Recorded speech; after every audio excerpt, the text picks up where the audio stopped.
नमस्ते दोस्तों। बात को आगे बढ़ाएंगे। कल हमने बात की थी ऑस्ट्रेलियन विनिंग माइंडसेट के बारे में। आज हम बात करेंगे ट्रेविस हेड के बारे में।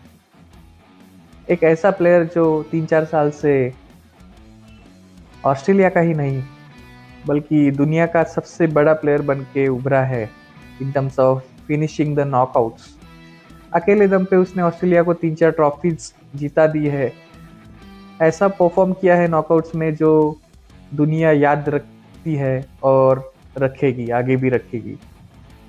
एक ऐसा प्लेयर जो कभी जिसके बारे में कभी सुना ही नहीं दिया कि उसने मैनेजमेंट से बात की है, लीडरशिप के बारे में, कैप्टनसी के बारे में। उसको पता है उसका रोल क्या है। उसको पता है कि देश को जिताना ही सब कुछ है, देश के आगे कुछ नहीं है।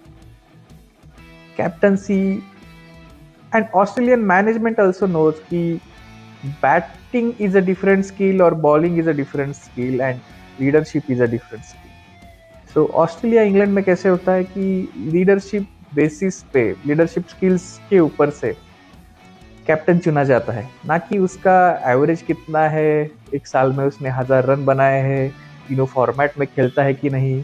ये सब चीज़ें वो लोग कंसिडर नहीं करते। Example is Pat Cummins, the second example is Mitch Marsh और third example is Ollie Pope also या बेन स्टोक्स। सो ये ऐसे प्लेयर है जिनमें उन्होंने कुछ लीडरशिप स्किल्स देखे हैं और उसके बाद ही उन्होंने उसको कैप्टन बनाने के लिए डिक्लेयर किया। सो इंडिया में कैसे होता है, इंडिया का माइंडसेट कम्प्लीटली डिफरेंट है। जो प्लेयर रन बनाता है या जो प्लेयर विकेट्स निकालता है, पहले उसको सुपरस्टार बनाओ, उसके बाद उसको कैप्टनसी मटेरियल बनाओ। भले ही उसने पास्ट में कोई कैप्टनसी का एक्सपीरियंस नहीं लिया होगा। आप बात को समझ रहे हो मैं किसके बारे में बात कर रहा हूँ। शुभमन गिल। शुभमन गिल चंडीगढ़ या पंजाब टीम के लिए भी उसने 50 से ज़्यादा कैप्टनसी के मुकाबले नहीं खेले होंगे। और गुजरात टाइटंस कब टीम फॉर्म हुई वो आपको पता ही है। उसमें भी 1 साल 2 साल तो हार्दिक पांड्या ने कैप्टनसी की और 1 साल के एक्सपीरियंस के बेसिस पे उसको इंडियन टीम का कैप्टन बना दिया।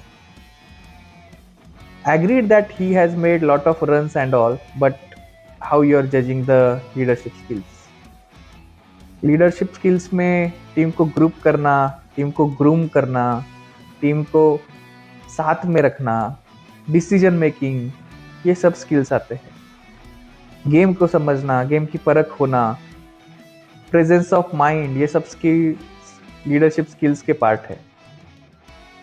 ये मैटर नहीं करता कि आप एक मैच में 100 कर रहे हो या नहीं। ये मैटर करता है कि आपकी फील्डिंग पोजीशन क्या रखी है या फिर आपको मैच सिचुएशन का अवेयरनेस है कि नहीं।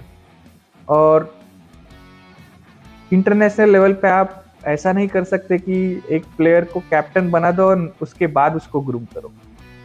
There are lots of initial stages that are available in Indian cricket, like I'm talking about domestic, where the player can be groomed as a leader and then he can be tested at international level as a Indian team captain.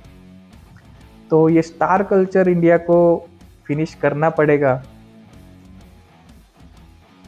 और एक बात बोलना चाहूँगा यशस्वी जायसवाल के बारे में। यशस्वी जायसवाल एक ऐसा टैलेंटेड प्लेयर है कि वंस इन अ जनरेशन आता है, इतनी मेहनत करता है, लेकिन again he should take a lesson from Travis head. तुम तुम्हारे काम पे फोकस करो, तुम तुम्हारे काम के प्रति श्रद्धा रखो, चीज़ें अपनी आप तुम्हें मिलेगी। हाल ही में देखा हमने राजस्थान रॉयल्स में उसको कैप्टनसी चाहिए थी एंड लास्ट सीजन में आपने उसकी बैटिंग देखी, उसके एक्स्ट्रा एफर्ट्स जो खुद को प्रूव करने के लिए हार्ड हिटिंग करने जा रहा था, उसकी वजह से वो परफॉर्म नहीं कर पाया।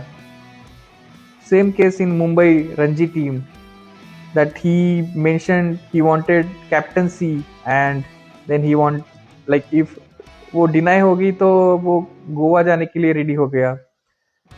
ठीक है, आप खेल के प्रति श्रद्धा रखो।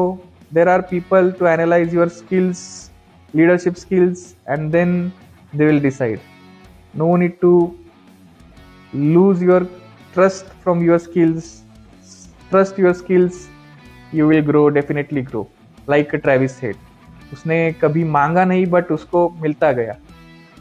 तो यशस्वी जायसवाल को एक चीज ध्यान में रखनी पड़ेगी, सचिन तेंदुलकर ने उनके पूरे करियर में 10% टाइम भी कैप्टनसी नहीं की, and he failed as well during his captaincy.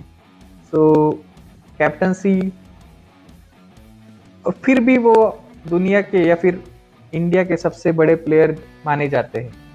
Jaiswal को इतना ही याद रखना है कि तुम इंडिया को मैचेस जिता के ही बड़े प्लेयर बन सकते हो, कैप्टन बनना जरूरी नहीं। Captaincy is a big image, we all know, but that doesn't mean कि that is the only image from which you can become a big और you can become a renowned brand.